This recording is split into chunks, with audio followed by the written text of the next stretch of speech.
টকছৰ ষ্টুডিঅ'ত মই ইমৰান লৈ আহিছোঁ এক গুৰুত্বপূৰ্ণ বাতৰি। ৱাকফ সংশোধনী আইনক লৈ সমগ্ৰ দেশত চলি আছে প্ৰতিবাদ। তাৰ মাজতেই আজি ৰাজ্য প্ৰতিবাদত কঁপিব বুলি মন্তব্য প্ৰকাশ কৰিছে আমছুৰ সভাপতি ৰেজাউল কৰিম চৰকাৰে। যদি এই প্ৰতিবাদ ৰোধ কৰিবলৈ আৰক্ষীয়ে চেষ্টা কৰে তেন্তে সমগ্ৰ জিলাতেই প্ৰতিবাদ সাব্যস্ত কৰিব বুলি মন্তব্য কৰিছে আমছুৰ সভাপতি ৰেজাউল কৰিম চৰকাৰে। লৈ আহিছোঁ সবিশেষ। আজি লাখ লাখ মুছলমানে কঁপাব ৰাজ্য। ৱাকফ সংশোধনী আইনৰ বিৰুদ্ধে আমছুৰ বৃহৎ প্ৰতিবাদ। চৰকাৰৰ বাধা নেওচি হলেও প্ৰতিবাদ সাব্যস্ত কৰাৰ হুংকাৰ আমছুৰ।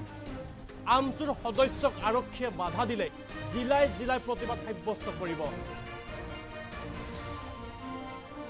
চৰকাৰে সংখ্যালঘুক কৰা অত্যাচাৰ সহ্য কৰা নহ'ব।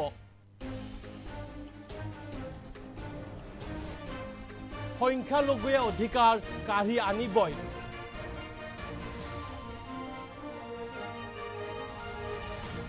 আমছুৰ মন্তব্য, ৱাকফ সম্পত্তি হৈছে মুছলমান আৰু আল্লাহৰ সম্পত্তি।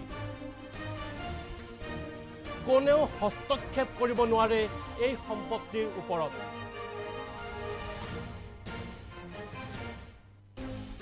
এই মন্তব্য আমছুৰ সভাপতি ৰেজাউল কৰিম চৰকাৰৰ। পুনৰবাৰ জনাইছোঁ, আজি লাখ লাখ মুছলমানে কঁপাব ৰাজ্য। ৱাকফ সংশোধনী আইনৰ বিৰুদ্ধে আমছুৰ বৃহৎ প্ৰতিবাদ। চৰকাৰৰ বাধা নেওচি হলেও প্ৰতিবাদ সাব্যস্ত কৰাৰ হুংকাৰ আমছুৰ।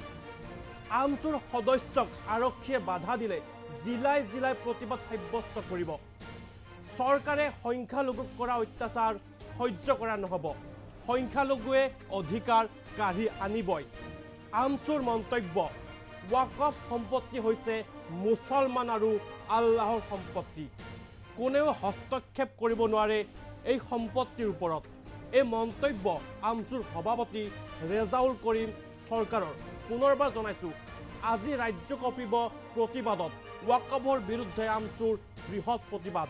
সচলত হ'ব এই বৃহৎ প্ৰতিবাদ। আজি লাখ লাখ মুছলমানে কঁপাব ৰাজ্য। ৱাকফ সংশোধনী আইনৰ বিৰুদ্ধে আমছুৱে সাব্যস্ত কৰিব এই প্ৰতিবাদ।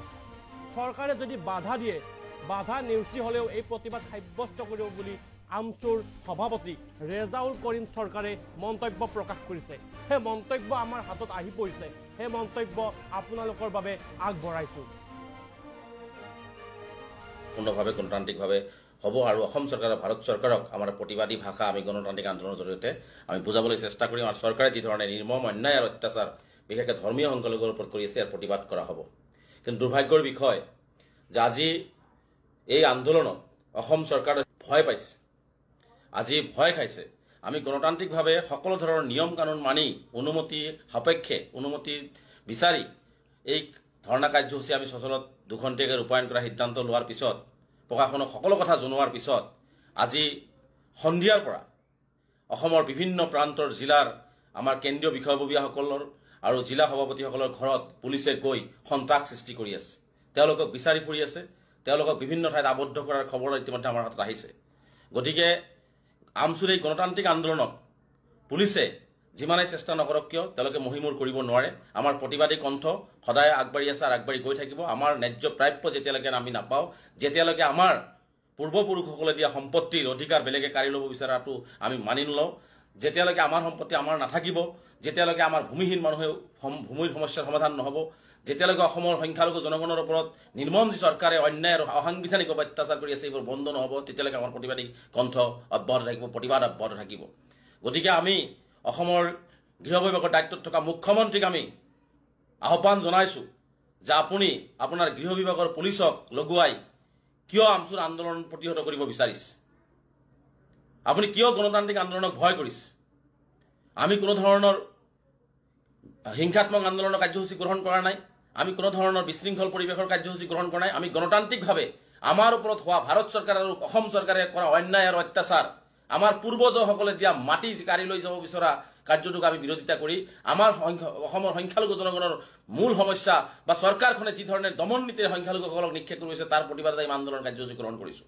দুৰ্ভাগ্যৰ বিষয়, পুলিচে অসম চৰকাৰৰ হাতৰ পুতলা হৈ এটা গণতান্ত্ৰিক আন্দোলনক তেওঁলোকে মহিমূৰ কৰিবৰ কাৰণে এনেকুৱা ধৰণে সন্ত্ৰাস অসমৰ বিভিন্ন প্ৰান্তত চলাইছে। গতিকে মই ডিজিপি মহোদয়ক আহ্বান জনাইছোঁ, মই অসমৰ মুখ্যমন্ত্ৰীক আহ্বান জনাইছোঁ যে আপোনালোকে আমচুৰ আন্দোলনক যদি ভয় খাইছে তেনেহ'লে আমাৰ সমস্যাখিনি সমাধানৰ ব্যৱস্থা গ্ৰহণ কৰক। কাইলৈ আমি গুৱাহাটীত আমাৰ আন্দোলন হ'ব। আমি শান্তিপূৰ্ণ গণতান্ত্ৰিকভাৱে সচলত আমাৰ যি কাৰ্যসূচী গ্ৰহণ কৰিছে সেই কাৰ্যসূচী আমি সফলভাৱে ৰূপায়ণৰ কৰিম। লগতে পুলিচে যদি এনেকুৱা ধৰণৰ ঘৰে ঘৰে গৈ আমচুৰ কৰ্মকৰ্তাসকলক ৰাস্তাত বেৰিকেড লগাই নাকাবন্দী কৰি আমচুৰ কৰ্মকৰ্তাসকলক ঘৰত গৈ পুলিচে যদি এনেকুৱা ধৰণৰ বা আমচুৰ গাড়ীত আহি থকা অৱস্থাত তেওঁলোকক আবদ্ধ কৰি তেওঁলোকে এই ধৰণৰ অত্যাচাৰ চলায় গণতান্ত্ৰিক আন্দোলন কণ্ঠৰোধ কৰিব বিচাৰে, তেনেহ'লে কাইলৈৰ পৰা কিন্তু প্ৰতিখন জিলাতেই প্ৰবল ব্যাপক গণ আন্দোলনৰ কাৰ্যসূচী আমি গ্ৰহণ কৰিম।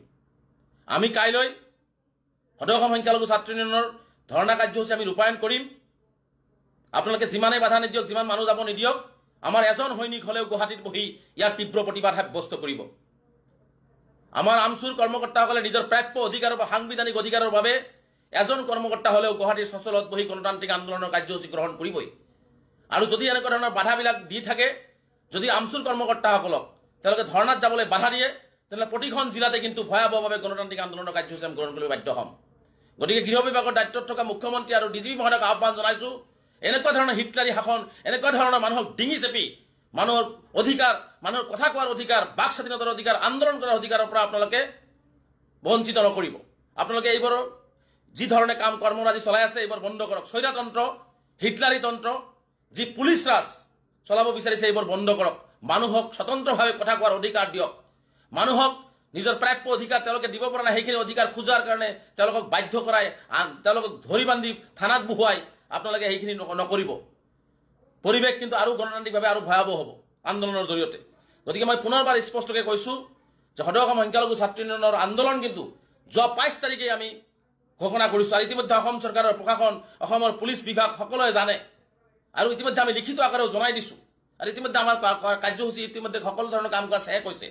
তেনে ক্ষেত্ৰত নিলজ্জজনকভাৱে আৰক্ষীয়ে অসম চৰকাৰৰ হাতৰ পুতলা হৈ গণতান্ত্ৰিক আন্দোলনক মহিমূৰ কৰিব বিচৰাটো অসমৰ ইতিহাসক নজিৰবিহীন ঘটনা, অতি লজ্জাজনক ঘটনা, আৰু এই কাৰ্য আমি কোনো পদ্ধতি মানি নলওঁ। গতিকে কাইলৈ আমাৰ আন্দোলন হ'ব। চৰকাৰে যদি বাধা দি যদি তেওঁলোকে আন্দোলন ৰোধ কৰিব বিচাৰিছে, আমাৰ ক'বলগীয়া একো নাই, কিন্তু এই আন্দোলন কিন্তু ভয়াৱহভাৱে প্ৰতিখন জিলাতে আৰম্ভ হ'ব। গতিকে মই স্পষ্টকৈ কৈছোঁ যে অসম চৰকাৰক পুনৰবাৰ আহ্বান জনাইছোঁ, গৃহ বিভাগৰ ডিজিপি মহোদয়ক আহ্বান জনাইছোঁ যে আমাৰ কাইলৈৰ আন্দোলনত আপোনালোকে সহযোগিতা আগবঢ়াওক, পুলিচ প্ৰশাসনে অন্ততঃ সহযোগিতা আগবঢ়াওক। আমি গণতান্ত্ৰিকভাৱে শান্তিপূৰ্ণভাৱে আমাৰ আন্দোলনৰ কাৰ্যসূচী গ্ৰহণ কৰিছোঁ, আৰু শান্তিপূৰ্ণভাৱে আমি আমাৰ প্ৰতিবাদ সাব্যস্ত কৰিম। আমি অসম আৰু ভাৰতবৰ্ষৰ মানুহক আমাৰ এই প্ৰতিবাদৰ কণ্ঠ আমি কাষলৈ লৈ যাব বিচাৰিছোঁ। গতিকে এই কাৰ্য আপোনালোকে